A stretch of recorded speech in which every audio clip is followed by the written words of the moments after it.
Hello again. Welcome back. This is our video solution from problem 2b on quiz 1, our final problem. And here we're asked to again compute some antiderivatives, only the functions are maybe a little more complicated here. It's not just a basic elementary function. On the exam, I also told you I wanted you to use techniques for these specifically. Namely, I want substitution for this the first sum end. Integration by parts, I'll abbreviate that, IBP for the second one. And for the third one, we'll use partial fractions. I'll abbreviate that PF. All right, so we'll go through these one by one. So if I give a name to this function, maybe this could be g of x. An antiderivative for g of x is, of course, found by computing three different antiderivatives and then adding them together. So I just copy each of these individual pieces, plus an antiderivative, 3x plus 1 over x minus 1, x plus 2 dx. Quick observation, notice every time dx, dx, dx, dx, right? Always writing that down. When you're computing these antiderivatives, notation can be very important, and as you're going to see later on this semester, as we get into more of the multivariable integrals, we need absolutely to keep track of what variable we're integrating with respect to. So please get into the habit of always writing down your dx or dy or dz, whatever the situation is. All right, so let's go through these one by one. So for this first antiderivative, x times e to the x squared, we want to use a substitution. And the substitution we want to make here is to substitute away the x squared in the exponent of e. We know an antiderivative for e to the x is e to the x, but e to the x squared is much more complicated. So we want to try to get rid of that if we can. So we use this substitution, u equals x squared. All right? So now we're going to end up with an e to the u. So if I just copied and skipped a few things, I would have an e to the u. All right, but I still have an x and a dx, so I'm going to have to get rid of those somehow. Usually it's a good idea to start with the dx. All right? So the way we're going to get rid of the dx is by first noting, if I took the derivative of u, so du with respect to x, I would get 2x. Right? Or equivalently, du is equal to 2x dx. Right? I just got that by multiplying both sides by dx. Right? In fact, usually this is how you would write it down in the first place. Right? You just, instead of writing du dx first, you just start with du, say what's the derivative, it's 2x, and then you get to multiply by dx. Okay, so notice that I have an x and a dx already. That's almost 2x dx. Right? The only thing I would have to do is insert an extra 2. Right? And let's say I inserted a phantom 2. Right. Well, of course, can't just do that, right? That's cheating. But we're going to cheat a lot. But whenever you cheat, you sort of have to uncheat, right? So the uncheating is, well, you divide by a 1/2 also. So let me, now that I put it in the 1/2, it doesn't have to be a phantom 2. I can put it into 2x, and I have a dx. But now this 2x dx, that I can just replace with du. So I have 1/2 an antiderivative of e to the u du. And now this is a problem we know how to solve. An antiderivative of e to the u is e to the u. So I get 1/2 e to the u. And now at the end, of course, I want to rewrite everything back in terms of x's, but I know my u is x squared. So this becomes 1/2 e to the x squared. Okay, so this is using the method of substitution.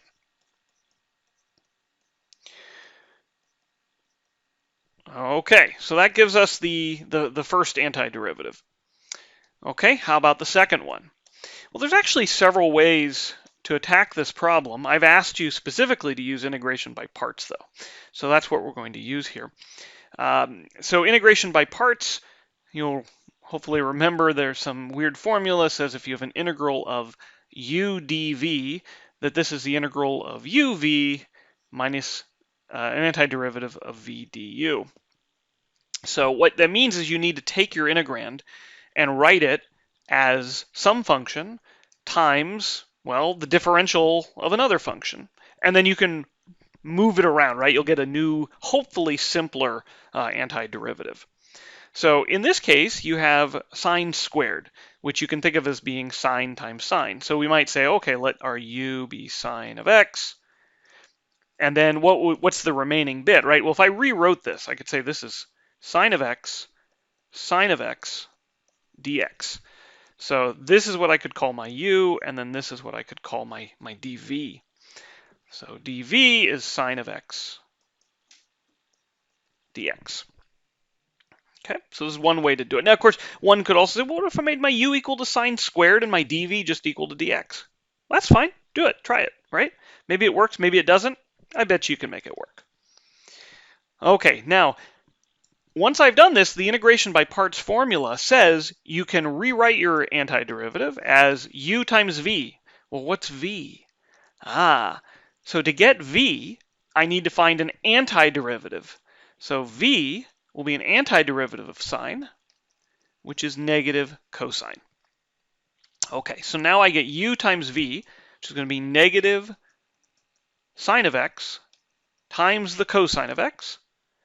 Then I need to subtract, so there's a minus, and I'll have an antiderivative of v du. Ooh, I know the v, but what's the du? Well, I need to compute it. So du here, if u is sine of x, then du is cosine of x, dx. All right, so now the product, v with du. Well, let's see, there's a negative. That'll just come out. I can make this into a positive. And then I have cosine times cosine. That's cosine squared. And then I have a dx. Okay, so I have rewritten the problem. And instead of a sine squared, I have a cosine squared. What a bummer. That doesn't feel better. All right, but we're going to play a trick. I'm going to rewrite this, and I'm going to use something that we should know, but, you know, we'll see. Cosine squared. What do we know? That is equal to 1 minus sine squared. Why is that? Well, since this is called the Pythagorean identity, you know that sine squared plus cosine squared is always equal to 1. All right, so I can rewrite this as an antiderivative of, and notice the parentheses coming here, 1 minus sine squared x dx. All right, so notice the parentheses again, right? That's because all of this gets multiplied by dx, right? If I'd left the parentheses off, then only the sine squared would get multiplied by dx. Okay, well, I can break this up into two pieces, right? So let's take this and break it up as an antiderivative of 1 dx minus an antiderivative of sine squared x dx. Now this first piece is very easy. An antiderivative of 1 is just x. And the second piece, well, oh nuts, that's like the thing we started with, right? We wanted to compute an antiderivative for sine squared. What are we going to do? This is the clever thing.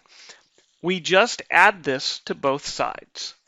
All right, so I'm going to add an antiderivative of sine squared to both sides. And so on the left-hand side, I'm going to get 2 copies of my answer. So 2 times an antiderivative of sine squared is going to equal, well, let's see, we have this x, and then I have minus sine of x cosine of x. And magically, we have almost solved for what we wanted. All we have to do is divide by 2. So we divide both sides by 2, and we get that our antiderivative for sine squared is 1/2 times the difference of x with sine of x times cosine of x. That's pretty neat. Okay. Very often we'll give names to the original integral, call this an I, and then write this as an I, and I call that the I trick, just so you can sort of combine it without having to write as much down. But it doesn't really matter whether you give it a name or not. Okay. So I have many videos on my website about integration by parts. I'll probably put some links to that in the description.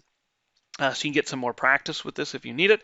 I also introduce in several of my videos what's called the Tabular Method, that extends to all possible integration by parts problems, and so I recommend you watch those as well. Okay, well, I think we have one more antiderivative here.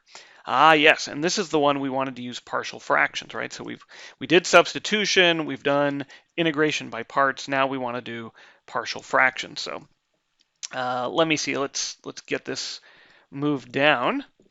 So we have an antiderivative of 3x plus 1 over x minus 1 x plus 2. And the way we attack this is by first forgetting that this is a calculus problem and just thinking of this as an algebra problem. We want to take this ugly rational function and break it up as the sum of, well, not the plus, the sum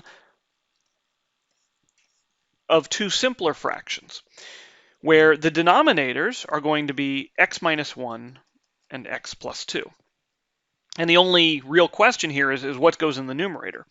So there's a theorem for partial fraction decomposition, which says if you're in a situation like this, the numerator doesn't have degree as big as the denominator, then you can break this function up as, in this case, two different functions, where the denominators are as I described, and the numerators are going to be constants. There's, of course, a bigger version of this where you might have an irreducible quadratic, something like x squared plus 1, in which case the numerator won't be a quadratic, won't be a constant, but will be a linear function of x. So I have some videos which I'll link to in the description for partial fractions that go into this in more detail. Okay, but sort of the standard approach here, you multiply through by this original denominator. So I'm going to multiply by x minus 1 times x plus 2. And when I do that, it'll clear the denominator on the left, and I'll get 3x plus 1. And on the right, well, the x minus 1 will cancel with this x minus 1, and I'll get a times x plus 2. And then over here, the x plus 2 in the denominator will cancel with this, well, x plus 2 I multiplied by, and I'll get b times x minus 1. All right, now the goal is to solve for a and b. And so I make the following observation. So first thing, the coefficient of the x here is 3.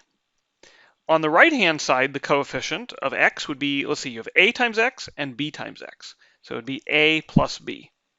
So we know that 3 is equal to a plus b. All right, so that handles that coefficient. Now the 1, well, the 1 is the constant. How do I get a constant on the right? Well, I get 2 times a, that's a constant, and b times negative 1, so minus b. Okay, so now I just need to solve this system of equations. There's many, many ways to do this. Here I'm going to say add these equations, because I notice I have a b and a minus b. So 3 plus 1 is 4, a plus 2a is 3a, and b plus negative b is 0. So 3a is equal to 4, and so a is equal to 4 over 3. And now, well, how do I get the b? Well, I could say use the top one. So I know that b is equal to, let's see, 3 minus a. And a we just said is 4/3. So 3 minus 4/3. Let's see, 3, that's the same as 9/3. 9/3 minus 4/3 is equal to 5/3. Okay, so now we can come back up and insert these, right, into our partial fraction decomposition. Okay, and we'll make a little room for what we want to continue writing. So let's see, a was 4/3, so we have 4/3 over x minus 1, plus b was 5/3, so 5/3 over x plus 2. Okay, for a problem like this, it's actually not a terribly complicated one. Again, I recommend watching my partial fraction decomposition videos to show you some shortcuts for doing this much faster. Okay, so once we have this decomposition, it allows us to break up this antiderivative we were looking for as two antiderivatives. There's going to be a 4/3 over x minus 1. I can even pull the 4/3 out. So I'll just have dx over x minus 1. And then a 5/3, I can pull that out, times the antiderivative dx over x plus 2. And now we're back to just getting to use our usual formulas for something reasonably simple, right? 1 over a linear function. So this will be 4/3 times the natural log of the absolute value of x minus 1 plus 5/3 times the natural log of the absolute value of x plus 2. All right, and of course, the final answer, we would combine all of these answers together. So using all three of these techniques, but honestly, on an exam, right, if you break it up in this way and then you write these answers, you don't waste your time, right, putting these back together as one. All right, hopefully this is helpful. If any of you were struggling with these things, please look in the description for links to other videos on partial fractions or integration by parts. And yeah, I hope this is helpful. All right, bye-bye.